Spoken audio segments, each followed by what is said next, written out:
Okay, welcome back to Eve Out of Her Ruins by Ananda Devi, translated from French into English by Jeffery Zuckerman. And we are officially in part 2 of this work of art. Alright, so this is from Saad/Saeed's perspective, but I'm going to go with Saad. Okay.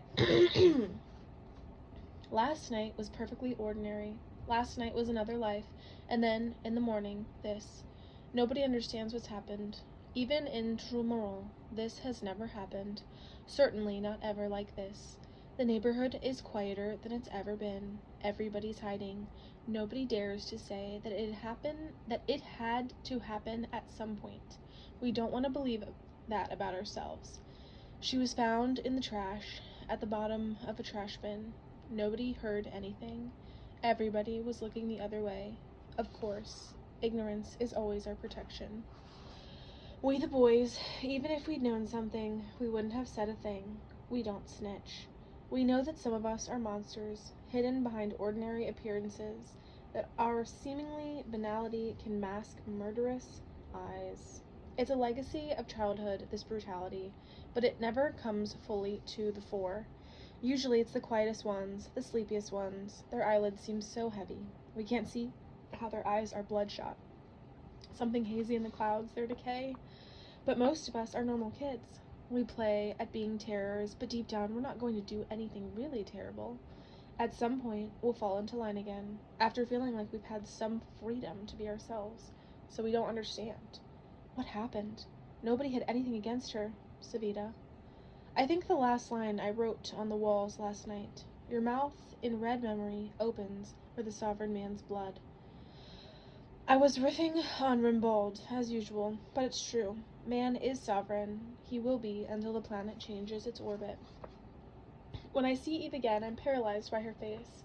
She's gone completely blank, obliterated. Now I understand why she couldn't say I love you to a man. Bloodless, bent over, broken down. She's sitting by the stream. She's not crying. She's curled up into herself like an egg, in its shell. She's chewing over her grief. She's trying to spit it out, but it's stuck in her mouth, in her throat. She retches, but nothing comes out, not the last drop of deliverance.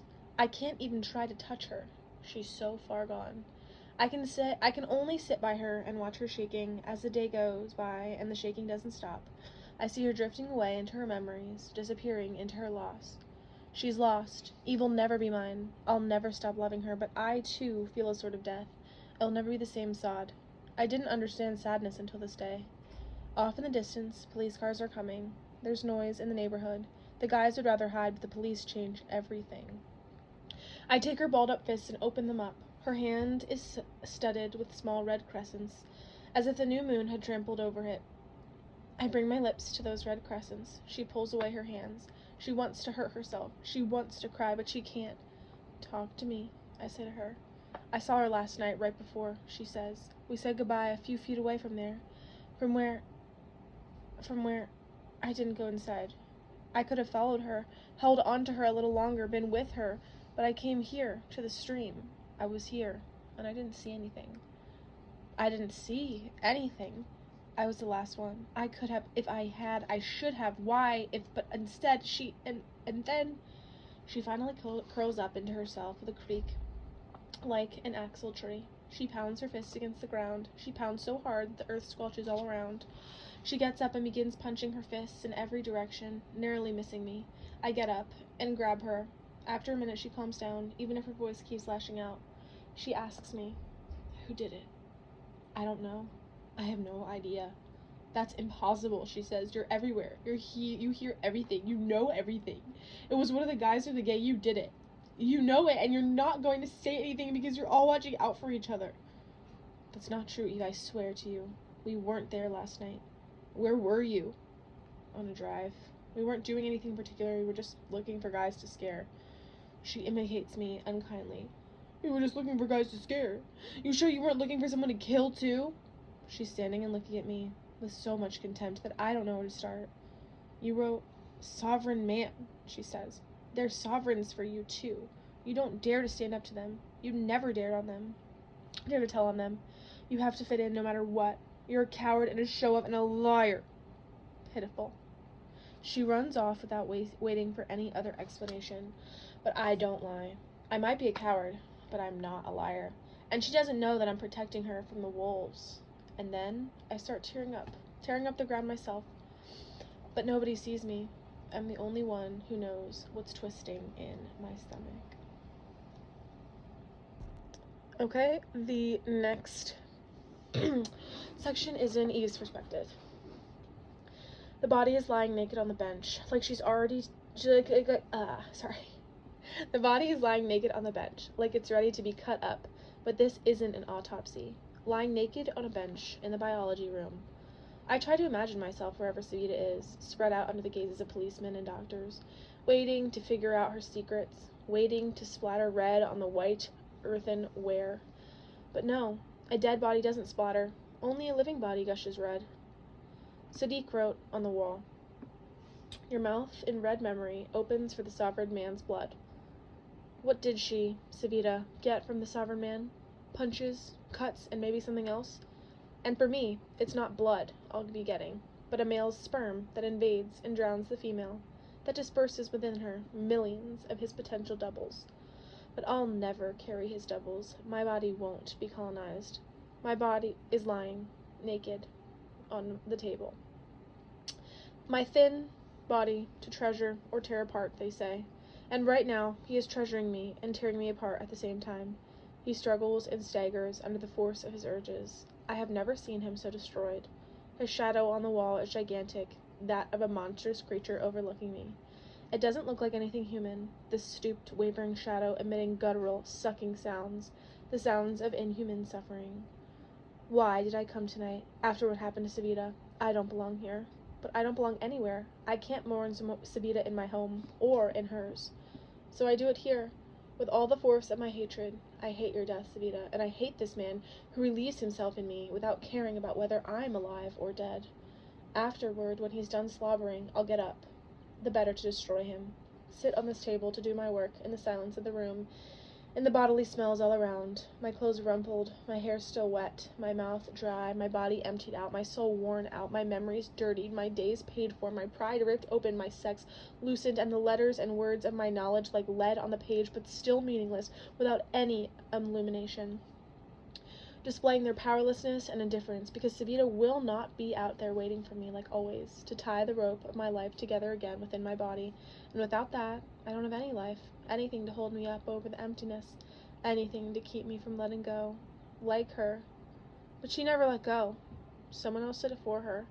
Someone thought she wasn't worth any more than the trash he threw her into. As he's leaving, he says, "What about this girl they found dead in Trumorol?" I wait a minute, and then I answer, "I knew her." I see the other question flickering on his lips, which he does not dare to pronounce. I answer it anyway. "You did too." I know that when I leave, he'll stay at the window in the darkness. He'll see me disappear in our schoolyard. He'll wonder whether he'll see me tomorrow, or, as I head home in the dark, alone, whether I'll see the light of day tomorrow. The street is etched by car headlights, by indifferent traffic. What about him? Is he indifferent to what's happened? Would he caress me if I were a dead body too, on the autopsy table? What difference would there be? On the bench in the biology room, he dissected a human body. Nothing more, nothing less. This next section is in Cleo's perspective. The city's swarming with suits. Nobody likes that. We feel uncomfortable, even if we haven't done anything wrong. We're not cut out for suits. I feel like everyone's looking at me funny. My mother starts crying like Madonna as soon as she sees me. My father is like a live wire, but I haven't done anything. I'm not guilty. If I wanted to murder kids, I wouldn't pick the ones who couldn't defend themselves. I'd pick the ones hurting others. The sky is heavy. The wind prowls low. Everybody's in the gang is hiding from me. I don't get why. I didn't go with them last night, but that's no reason to be pissed off. They're all cowards. I try to sing, but anger swallows up my voice the minute it comes out. I'm not singing to feel happy. I'm singing to talk to Savita. Of course nobody understands. They don't understand that it's possible to talk to shadows more alive than themselves. Everywhere I turn, there are policemen. The trash bin is the center of their anthill. Do they actually think they'll find something here besides the girl's corpse? You think that an angel will come down to Trumorol and show them the way? No. All there is here is death. If they're astonished when death comes, it's because they didn't want to see anything. but I've got my eyes open. I know death will come and claim every one of us in the worst way possible. That's why I've began to practice. This next section is in Eve's perspective. The apartment smells like sulfur. As soon as I walk in, it begins burning. They're waiting in the living room, covered with calendar pictures. They ask the usual questions, edged with fear. I answer evasively, then I figure it out. Savita's death has changed everything. Her parents have been openly saying what they've been thinking, that I dragged her down into the pit. If she's dead, it's my fault, they say. My father asks me, do you know anything about her death? I would have liked to say, I'm not guilty, but I can't, because I was her, because she was me. I am guilty. We both died at that same moment. All that's left of me is useless. The words lodge in my mouth. The taste in my saliva nauseates me. My father says, They said you set a bad example for her. I answer, do you know any good examples around here? He immediately gets up and slaps my face. I was expecting it, of course. He has no other answer to my words. He has no other response to my presence. I moved as he slapped me, and the strike wasn't nearly so strong. My mother has been reduced to almost nothing, a larva of a mother. I get up, tired. I don't care about them. I don't want to see them. They don't know anything about her. They don't have any imagination. How could they know what she lived through? She doesn't matter to them. All that matters is what people think, what people say. It's about appearances, the whole facade of normalcy, their pitiful pride. Their pride? There's nothing to boast about here. Their mouths are thick with the sledge of mudslinging. Leave me the F alone, I say. All I can think about is lying in Savita's calm sunlight. But he sees I'm tired and punches me, a solid fist punch to my face. I fall into the armchair in shock. My mother cries out. He grabs my hair and forces me to look at him and listen to him. I shut my eyes and cover my ears. He yells curses. He lashes out in such red rage that even our neighbors and their own neighbors can hear him. His fury echoes further and further, like the aftershocks of an earthquake.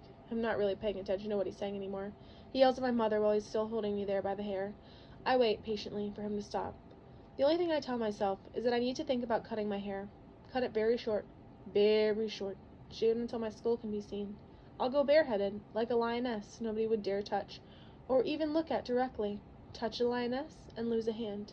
Teeth sinking into skin, sharp and heavy teeth, teeth thick with blood, and then, digesting the sun, the lioness will lick them gently to wash them. A lioness, whose breath is thick and bloody. The beauty of a lioness is digestion golden and luxuriant.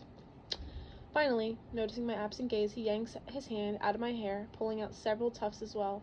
I go into my room at last. I spit bitter saliva. I throw myself onto my bed, paying no attention to the pain on my scalp. Everything I might ever suffer is nothing compared to what Savita endured. She was stripped of her body and her life by the sovereign man. He refused her any dignity and threw her into a trash bin. He decreed, you are nothing. You don't exist. You've lived for nothing. You're not useful for anything. You're over. The man, in his uselessness, prevails. What does she say? What does she do? Does she cry? Does she accept the inevitable? Is she happy that she's been finished off? Does she think of me in her final moments? Does she ask me, why aren't you there? On a table somewhere, under the harsh light, her body waits to be decoded. To reveal what? Signs of death? There's no need to open her up to figure that out. Remnants, traces, incriminating liquids. And what about me? Will they find traces of me on her? Traces of my hands, my lips, my pleasure? What will the autopsy say about her? Be it your silence, Savita. They don't deserve anything more. Outside, electricity crackles. More than Savita's death, the police presence strips bare the cables of tension crisscrossing the city. I feel like now that she's left, I'm the only one facing the horde. Everybody's looking right at me, as if I'd broken the laws. I had disturbed the pattern, changed the space, broken up the locked doors. I sowed discord. I give off a smell of greasy soot. I'm the fallen angel of the neighborhood. Its ripped out soul. I'm so convinced of it that I start to doze off in exhaustion. I grab the edge of a sheet and pull it over my face like a shroud.